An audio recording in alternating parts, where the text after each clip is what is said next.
Hey guys, Joseph here. Welcome to episode 2 of our Q&A session where we scoured the net for comments that jumped out at us, and we're gonna answer as many as we can today. Before we get started, be sure to subscribe to stay up to date on everything Blackbox My Car.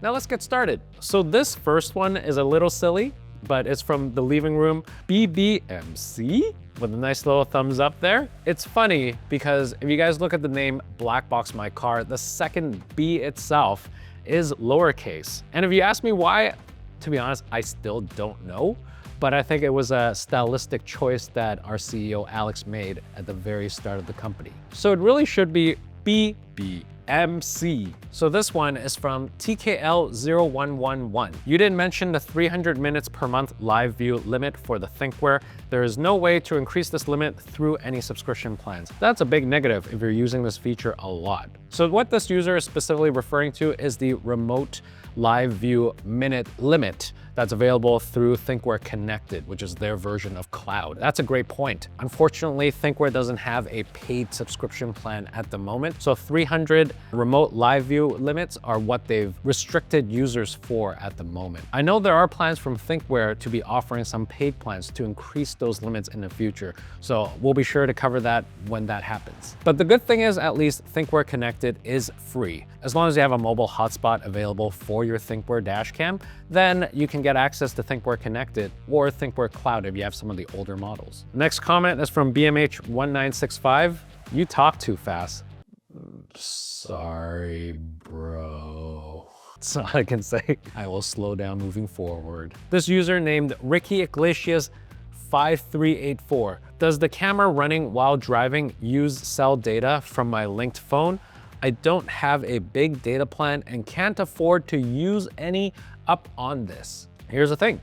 Dash cams don't generally use cell data unless you have a cloud service attached to it. If you're just using a regular dash cam without a mobile hotspot or without like built-in LTE, it's not going to use any of your mobile data. What it does is it keeps recording and it saves the footage on the attached micro SD card that you plug into the dash cam. So it's all local, there's no data necessary for it. But like I said, if you have a cloud-enabled dash cam, like BlackVue DR970X or Thinkware U3000, where there is cloud connectivity available, and you want to use their cloud services, and what that allows you to is be connected to your dash cam anywhere you are, even if you're away from the car and if someone hit and runs your car, you're gonna get an alert on your phone. So that's always helpful, however, not entirely necessary. Just depends on the level of safety for yourself and your car. This next comment comes from Reddit, actually. Ooh, I love Reddit. Hi, Blackbox My Car. Can I have the A229 Pro hardwired and just don't use the parking mode? If so, what's the best way? Not everyone wants to use parking mode, and that's okay. Some people are quite concerned about their car battery. The dashcam does tend to drain your car battery, and that's why we recommend using a battery pack like the PowerCell 8. Yes, you can definitely turn off parking mode within the VIOFO A229 Pro app. Something else that you can also do is on the device itself, there's a button on there with 3 lines on it, what we call the hamburger menu on a mobile browser. But if you just hold those 3 lines, you can actually turn off parking mode directly on your device as well. This next one is also from Reddit, from a user named Aromatic T. Do you have an email I can attach the footage to? Of course, yeah bro. We have a page dedicated for this on the Blackbox My Car website. I'll link it down below, blackboxmycar.com/pages/submit your dashcam driving footage. And we would love to see it because whatever we get, we actually provide you with a $20 Blackbox My Car gift card whenever anybody submits their footage. And if it's good, we actually also post it on our social media channels as well. So get those in and get your gift card. This next user is Edgar Casey. His question is, or you could consider a dual channel dash cam where the rear camera is integrated with the front unit, minimizing the need for additional wiring. I mean, great question. Unfortunately, times have changed. We don't actually carry dual dash cams where the rear camera is integrated with the front camera anymore. We no longer feel as comfortable recommending dash cams where there's 2 cameras in one device. When you have 2 cameras integrated into one device, you do tend to overheat the dash cam a bit sooner, especially when it gets really hot during the summer. So our best advice right now, definitely still stick to a dual channel dash cam, but make sure they are standalone. So you have one for the front, one for the rear. And you know what?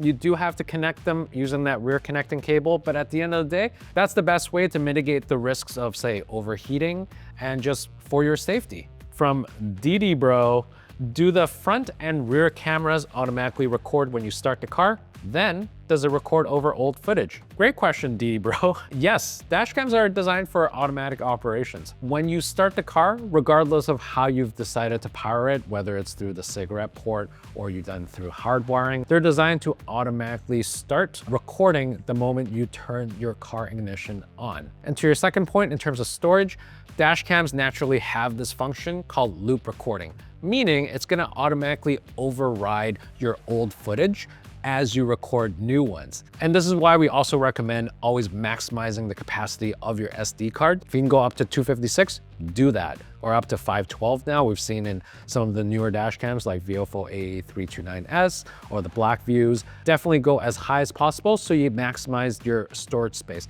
Or else what could happen is you lose some of your older footage. Let's say you found out you did get hit and run a couple of weeks back and unfortunately you don't have the footage anymore.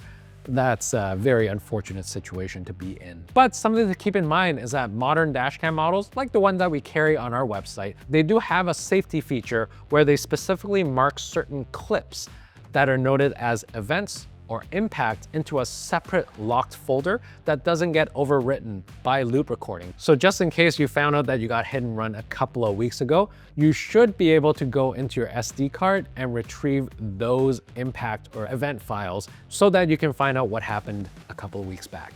So last question, what is a dash cam that has good night vision? Arguably a dash cam that has good night vision, it doesn't necessarily matter on the brand itself, but it depends on the sensor that they use. And the latest sensor that we always recommend is Sony Starvis 2. And we see that sensor being used a lot in all of our top dash cams from BlackVue, Thinkware, and even VIOFO. I can recommend the brand new VIOFO A229 dash cam that just got released recently. And it comes with a Sony Starvis 2 sensor. In fact, if you get the 3-channel version of this, it comes with Sony Starvis 2 on all 3 channels of its dash cam. That's how confident VIOFO is about using the best sensors in their latest dash cams. From a technical perspective, it's got a large aperture. Basically what that means is it allows for more light in, so that even in low light settings, so if you're driving in the dark, you're gonna get less grainy footage and makes it easier to read the license plates, which is ultimately what you want from these dash cams.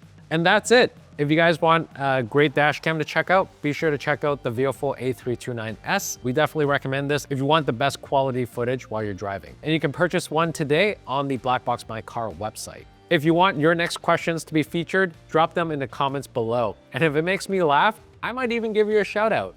Thanks guys, and see you in the next one.